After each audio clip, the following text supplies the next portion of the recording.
Bastion is a fantastic experience in the highest sense. Everything about it, the music, art, and good god that narration, just came together into one nearly flawless package. I was heavy into the game when it first released, so of course, sometime later when Supergiant released their following game, Transistor, you may expect that I'd be first in line to try it out. The thing is, I never got around to playing Transistor until a Best Buy sale on a physical copy for the Switch presented itself to me many years later.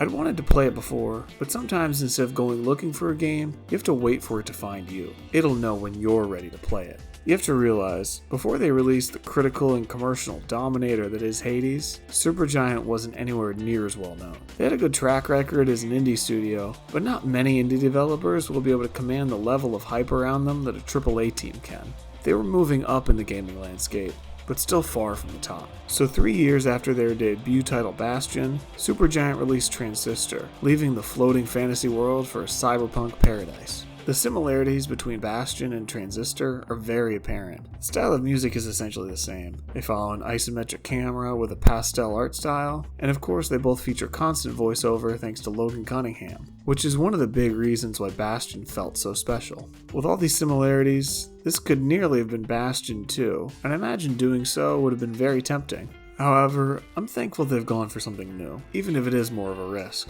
One of the ways Transistor differs is that Logan Cunningham's voice is coming from the sentient sword that the protagonist Red carries, rather than the storytelling narration presented last time. There's a dichotomy the game brings that offers a more unique flair. The talking sword, robot enemies, and simple fact that the world takes place in somewhere called Cloud Bank really shows off the far future setting, but there's a lot more under the hood that brings things closer to reality.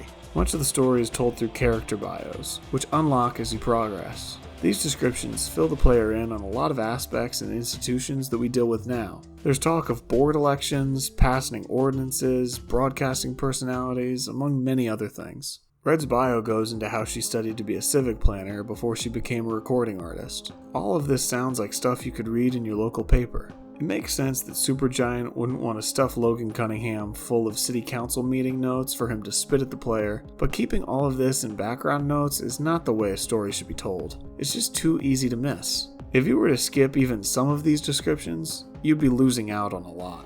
For a story to really work in a game, it has to be woven into the gameplay. No one wants to back out of combat and exploration to read a wall of text just so they have a full understanding of what's going on. Bastion understood this, and managed to have an engaging story that didn't take away from the gameplay at all. With Transistor, it's like they tried to attempt the same thing, but then shoved in a bunch of LinkedIn descriptions a week before launch. Still, this game manages to do something that elevates it above most titles, indie or otherwise. Bastion was Diablo-like in its combat and had a variety of weapons to choose from. Transistor has this too, in a way, but it also has something more. Here's where the game excels in combining two genres, something that's hardly ever attempted, much less done well. Supergiant Games' own site describes Transistor as an action RPG, and it is definitely that. You've got a bunch of attacks that work in different ways, but in battle you're able to pause the action and set your moves in position while your opponents remain frozen. This turns the experience into a pretty robust strategy game, giving hints of XCOM. Combining two genres together isn't something that's attempted often. The games that do try rarely seem to do so competently, but achieving something like this game was able to do is something on another level. The fact that Transistor is able to impress in two different ways makes it stand above many others, even Bastion. Besides, most games have trouble getting even one thing right. Come to think of it, the only other game to really nail turn-based and action combat together is Final Fantasy VII Remake. Seeing as Transistor released many years before, it wouldn't surprise me if the Final Fantasy devs looked to it as a blueprint. They both approach the challenge with very similar solutions. But hey, there's nothing wrong with copying creative ideas if you can put your own twist on them. There's probably a number of games that the team at Supergiant took as inspiration themselves. It's an intriguing prospect to play a game that's equal parts Devil May Cry and Fire Emblem, far more than the 1000th Mario clone or the billionth copy of Assassin's Creed. It takes pros to deliver titles this great, and Supergiant does it again and again. It's a great thing to see a new independent studio rise up to the level of clout held by legendary developers like From Software, Naughty Dog, and Bethesda. Lets you know that creativity is still alive in this world, and those with great talent and strategy can triumph. It'll always be exciting to see what's next for Supergiant, seeing as they're just getting better and better.